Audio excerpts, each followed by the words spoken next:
시골 가난한 집안에 태어나 학교 갔다 오면 집안일을 도왔고 형편이 어려워 남들 과자 하나를 싸먹지를 못해서 부모님께 떼를 써기도 했었지.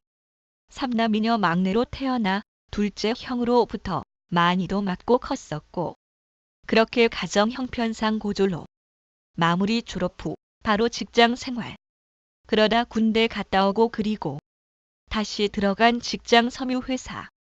거기서 회사 동료들이 비슷한 또래들이 많았고 친하게들 지냈다. 그러다 20대 중반쯤 사고를 쳤다. 술에 취해 그렇게 깨어나 보니 직장 동료 여성과 나란히 누워 있었고, 인연이 되려 했는지 어느 날 임신했다고 말했다. 앞이 캄캄했지만 애를 놓기로 했습니다. 그렇게 애가 태어나기 2달 정도를 남기고 혼인신고를 합니다. 태어날 아기의 출생신고를 위해 그렇게 한 가정이 만들어집니다.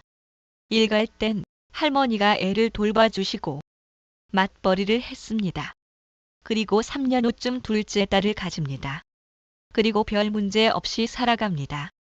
알콩달콩하게 열심히 그러다 20대 후반 30대 초반쯤 어느 날이었습니다. 밤에 잠을 자다가 깨어났는데 시간은 새벽 3시경. 와이퍼가 보이질 않습니다. 아무리 찾아봐도 없었고 혹시나 해서 옆집을 가봤습니다. 옆집은 식당 옆집은 밤이라도 정문은 잠겨 있지만 후문은 대문도 없어서 주방을 통해 홀로 들어갈 수 있는 통로가 있어서 홀로 들어가 봤더니 홀에 웬 남자랑 그 짓을 정사을 나누는 장면을 목격하게 됩니다. 눈이 뒤집힌 저는 그렇게 한바탕 난동이 일으켰습니다. 그렇게 경찰서 쳐넣으려고 했었고 서에서 수사도 진행되었는데 와이퍼에게 추궁했답니다. 이번이 처음이냐고. 진실을 들어보니 처음엔 술을 한 잔 먹은 상태에 반강제로 당했고 그다음부턴 서로 좋아서라고 하더군요. 간통으로 쳐 넣으려니 두 아이를 생각하니 그런 결단은 어려웠고 강간으로 처벌하기 위해 경찰서 조사를 받았지만 증거 불충분으로 풀려납니다. 그 남자분 그 이후로 급격하게 부부 사이는 나빠지게 되었고 술에 쩔어서 집에 오는 날이 많았고 외박도 잦아지게 되고 괴로운 마음에 저를 위로해 주시는 분, 여성분과 저도 바람을 피우게 됩니다. 물론 저는 보이지 않는 곳 집과 동떨어진 거리 물론 엄마도 결국 제가 애인이 있다는 걸 알게 되었고 그러던 중 애 엄마가 배가 불러단 느낌을 갖게 되었고 이상하다 여겨서 배를 보자 해서 보았고 임신 사실을 알게 되었고 그런데 하늘을 봐야 별을 땄죠. 저희가 아니란 게 명백한 상황 추궁을 해보니 배 속에는 외간 남자 버스 기사. 더 이상 소름이 끼쳐서 얼굴조차 보기가 힘들 지경이었습니다. 그렇게 부부 관계는 나빠질 대로 나빠지게 됩니다. 그러던 어느 날 집에 오니 애들과 애엄마가 가출을 해버렸습니다. 몇 날 며칠이 지나도 소식을 알 수 없었고 지인들도 친척들도 모르는 상황. 그렇게 한 달이 지났을 겁니다. 나중엔 알게 된 것이 힘들어서 갈 데 없어서 저희 부모님께 더 이상 같이 살 수 없어 집 나왔으니 애 아빠한텐 비밀로 해달라 부탁하고 살 집을 도움받게 된 사실을 전해 듣고 찾아갔답니다. 찾아가니 불과 하루 전에 자연유산에서 아직 병원에 있다는 정보를 듣고 찾아갔고 그리고 퇴원 후 일주일 뒤 다시 찾아가서 우리 더 이상 살 수가 없다.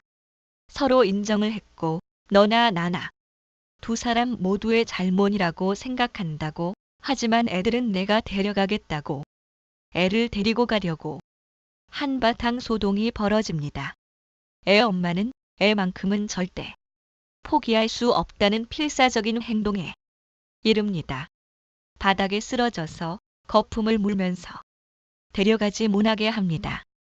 그것을 보는 순간 섬떡 겁이 났습니다.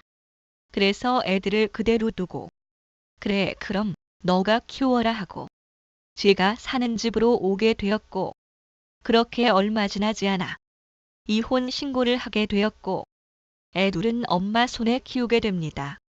아이러니 잘 키우겠지 생각했고 물론 양육비는 많이 보내주진 못했고 그렇기에 엄마가 없을 때 오빠가 동생한테 폭력을 행사하고 이런 사실을 나중에 알게 됩니다.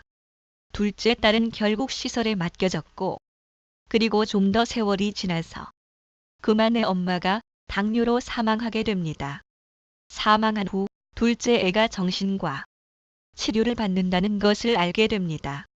그리고 나중에 이런 사실을 같이 살던 동거녀가 알게 되었고 결국 애를 데려와서 내 자식처럼 돌보겠다던 그분 막상 애를 일주일 정도 데리고 있으면서 많이 힘들어했고 결국은 애를 데려오자던 목적은 굿을 하기 위해서였더라고요. 결국 어제 스스로 집을 나갔고 애는 오늘 다시 시설로 보냈고 왔습니다. 딸애는 24시간 누군가 챙겨주지 않고는 안 되는 지적 장애를 가지고 있기 때문이죠. 저는 아침에 나가면 밤늦게 옵니다. 자주 전화하고 쉬는 날 자주 차차가고 그리하기로 애랑 약속하고 왔습니다. 마음은 참 표현할 수 없이 아팠고 아픈 만큼 열심히 벌써야겠다. 또 건강해야겠다. 다짐 또 다짐하면서 흐르는 눈물을 그렇게 달래면서 집에 왔습니다.